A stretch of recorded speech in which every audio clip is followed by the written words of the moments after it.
All right, Sag, what it do? This is the Hoodie Tarot, and I'm here to deliver the good news to you. This is your July 2021 tarot reading, and thank you ahead of time for allowing me to be within your energetic space. So if you dig this, go ahead and hit the like and subscribe button, share it with a family member, friend, somebody. You know what I'm saying? And you can check out the hoodietarot.com for my list of services. So, Sag, what it do? I hope everything is well. I know everything is well. Let's go. See what we got for you today.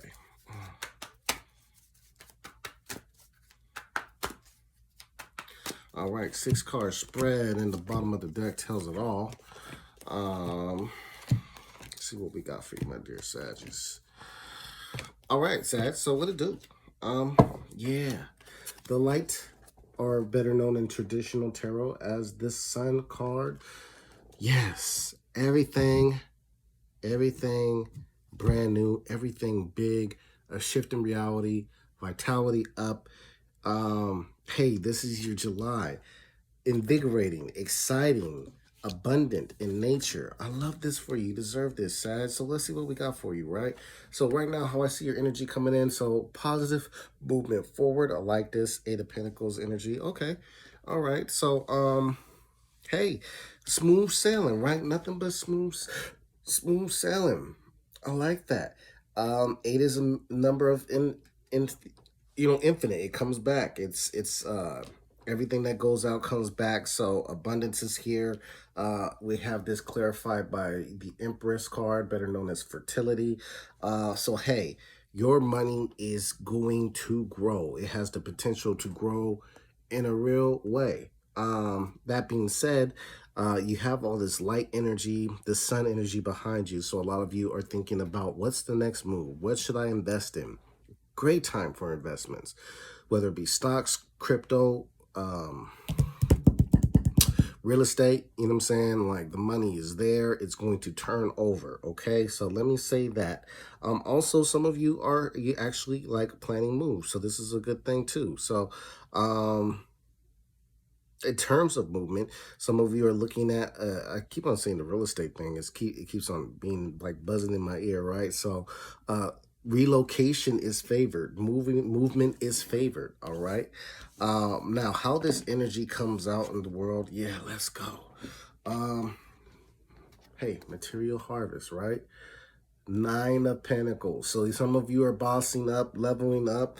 Some of you have to stand up for some type of raise, promotion. Some of you are just going to have to be like, you know what, job, you is not paying me enough. I know my worth. I need that extra $5. I need that extra $1,000, whatever the case, $100, whatever your worth is. Hey, if you're not getting your worth, the place where you're at, it is time to go, and you're divinely supported. That's the best thing about it. You've got the universe on this side, and you know, a lot of things do have to happen with timing, right? And I feel that this energy that you have with you, you feel how abundant you are. You know what you can create. You know what you bring to the table. You know what I'm saying? So that being said, if you do have the feeling of discontentment, it's inevitable that you're going to move. Now, for some of you are in places where, you know, you are content. But at the same time, you know, the stand your ground thing, you know, this is more spiritual. So we got to answer the question that even if I'm content, like with how much I make, is it rewarding to my heart? Is it rewarding to my spirit? Does it feed my soul? And then again, if the answer is no, then again, you're not going to be able to stay there.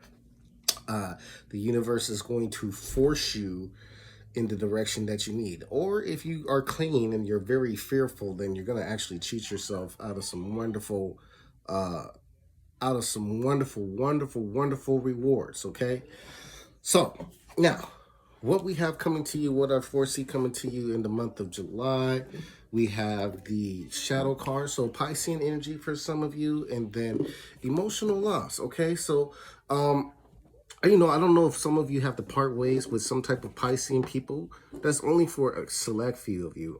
I think what's important is, you know, during this light and abundance, and you've got all this wonderful, like, physical energy, but not all, this stuff doesn't come without the work to be done. So, that being said, in terms of the work that needs to be done, a lot of you have to understand again, parting ways with certain aspects of yourself.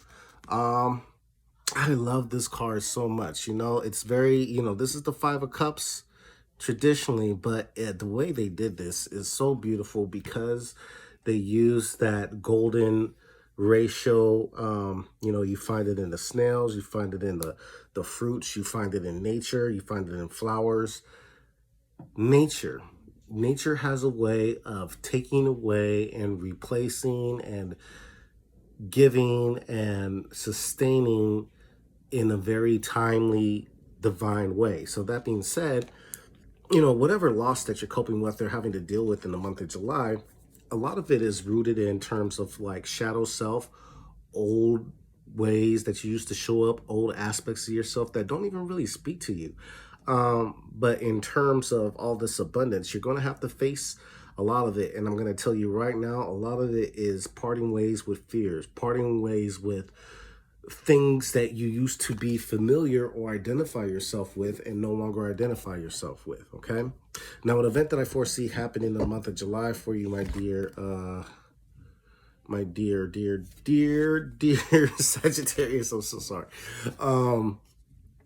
We have the Solitude, man, I love this. The Solitude card, so this is the, not the Hierophant, but the, I can't believe I'm blanking out like this.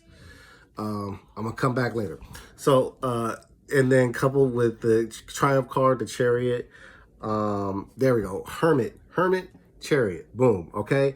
Two major arcanas, and you've got it looks like four so far: Fertility, the Empress, Shadow, the Moon. Okay, and then you've got the Solitude card, which represents the Hermit, the Triumph card, which represents the Chariot card. So the sign of Cancer, sign of Virgo here. So there might be a lot of people in your life. I foresee Pisces, Virgo, and Cancer. Now, without giving you too many storylines, what this all comes down to energetically is like, look, Sagittarius, you are working on something. You've been working on something for a long time. And it's very personal. It's very heartfelt. It's part of your journey. It has to do with the spirit, okay? The month of July is your chance to overcome and to prove to yourself that you are worthy of a lot of things that you may not have, deemed yourself worthy for. It's like you didn't think certain things were possible. You didn't think you could have certain things, but July is the month that's going to show you, Sagittarius, that yes, you are worthy of having whatever it is that you want. So there's a lot of wish fulfillment here and a lot of conquering and triumph that's associated with this month. I'm so happy for you. Now, a couple of things I want to acknowledge with the two, major cards here is like, look, I love how they use the chess piece in there because, again, the queen in chess can move any direction, however far or close that she wants, okay? She's the most powerful piece on the board. Nonetheless, if you lose her, it'd be interesting to see what are your chances of winning a chess game after losing the queen. And I bet it's super low because she's so powerful. That's why you've always got to protect the queen. So whether you are the queen, Sagittarius, or whether there's a queen in your life, Sag, whoever it may be, whether it's your partner, your spouse, your mother, your sister, your daughter, the name of the game is to protect the queen. When you protect the queen, you protect yourself. You know what I mean? Even if you're the king in this scheme of things, again, if you protect the queen, you protect yourself.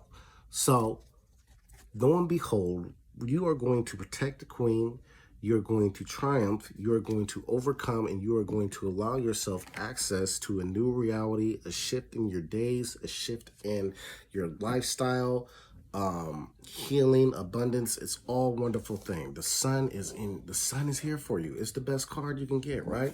Now, once we, okay, all right. Well, So, overcoming this emotional loss. Okay, so now what are we dealing with? So we're looking at, first of all, the temptation card, what I love, because kind of it's a double entendre and it's a play on the devil card, but nonetheless it represents the same thing. So let's talk about it. Capricorn energy here. There's so many people in this reading, Sag. You must be meeting a lot of people for some of you. But the big thing about this is like, look, hey, what we are bound to, what we tie ourselves to, is important to acknowledge. So in the event that we are tempted or swayed to depart to what we know that we associate ourselves with, how we identify ourselves, it's questionable. Like, does this thing serve me? Does this, what I'm tied to, does it, is it equal to my identity? Does it serve me? Does it affirm me? Does it lift me up? Does it do that? If not, hey, maybe we need to let it go. Now, the second part of that is, okay, Harmony card, Gemini energy. There's so many people in this reading. Relationships are really important. And so, for some of you Sagittarians, you're actually doubling down in terms of a relationship. It's like, we're like, okay, I'm doubling down on this relationship. I'm going to, open myself up to expanding it. We're going to plan together. We're going to have our wealth together, but also I'm going to do my own personal work to make sure that I show up and I'm healed in terms of the way I express myself and show up within this relationship. Now, also for some of you may need to actually leave this particular person alone.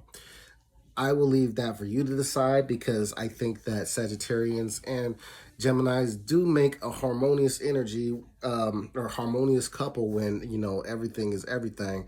But at the same time, everybody has their layers. So I can't say there's no perfect match in the zodiac. I'm sorry. You know what I mean? It comes, you have to figure in your Venus, you have to figure in your Mars, and you definitely have to figure in your moon. You know what I'm saying? Because emotions are the root, they're our root, they're our source. You know what I mean? So, what I will say for some of you Sagittarians is like, look, hey, in terms of relationships, again, we want to acknowledge what do we stand for versus what, or not, let me dial back.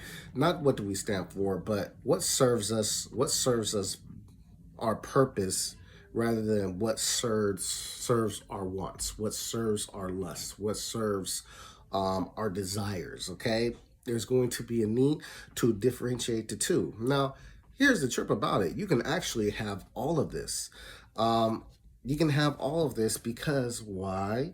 Well, the overall lesson why we're here is because we have love begins and we have the waiting game. So something you've been waiting on, you've been waiting for this moment. You've been waiting for this relationship. You've been waiting for, oh, I love this. So like I said, more often than not, a lot of y'all are going to be connecting and, like I said, doubling down on this relationship.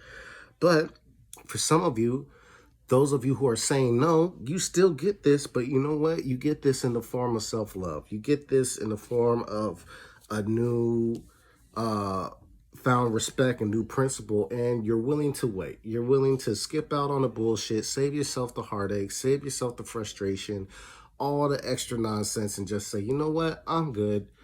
I'm growing. I'm good. Everything is good. My money is straight. I'm feeling sexy. I'm feeling wonderful. I'm feeling handsome. I'm feeling abundant. I don't need you. And that's okay. It's okay, folks, to not need anybody. It's very okay to want people, but not feel like you're gonna fucking die without somebody, or like you're in some type of codependent situation. You know what I'm saying? Hey, but I ain't gonna get on the soapbox. I just want to say my part. But hey, you got the sun in your corner, Sagittarius. You got the light. The light is shining upon you. Feel abundant. Feel wonderful. Feel great. That's my reading for you. If you dig this, go ahead, like, subscribe, do all that shit, and I will talk to you soon. Check out thehoodietarot.com for my list of services. All right, now I'll see you.